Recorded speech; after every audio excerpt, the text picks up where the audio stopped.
Namaste and welcome to new video of my channel. So এই ভিডিওতে কথা বলবো টপ পিক মুভিজ যেগুলো তোমার নেটফ্লিক্সে তোমার খুব ভালো হয়েছে এই 2025-এ।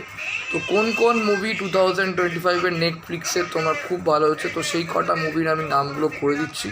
আমি আমার যারা ভিউয়ার হয় তাদেরকে আমি অবশ্যই বলবো যে এই সিনেমাগুলো নেটফ্লিক্সে যদি পারেন তো অবশ্যই দেখবেন। তো ফার্স্ট হচ্ছে তোমার হ্যাভক বলে একটা অ্যাকশন জেনারে হলিউড সিনেমা আছে, তো যেটা তোমার দারুণ নাকি নেটফ্লিক্সে মানে এই বছর খুব ভালো হয়েছে। তো সেই সিনেমাটা 1 নম্বর। সেকেন্ড হচ্ছে ননাস, কমেডি জেনারে খুব ভালো। থার্ড হচ্ছে দ্য লাইফ লিস্ট, কমেডি জেনারে। ফোর্থ হচ্ছে ফিয়ার স্ট্রিট, যেটা একটা তোমার থ্রিলার।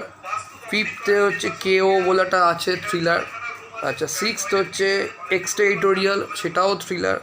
সেভেন্থে আছে দ্য ইলেকট্রিক স্টেট, আর তারপর 8-এ আছে প্ল্যাঙ্কটন দ্য মুভি।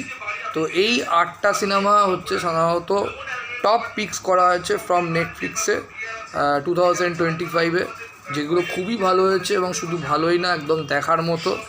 আর এগুলো মানে যখন দেখবার সময় রীতিমতো এনজয় করবেন। তো এই 8টা নাম করে দিলাম যেগুলো টপ পিক নেটফ্লিক্সে 2025-এ রিয়েলি ভালো হয়েছে। তো আমি সাজেস্ট করবো আপনারা, আমার যারা ভিউয়ার আছে অবশ্যই দেখবেন। Thank you.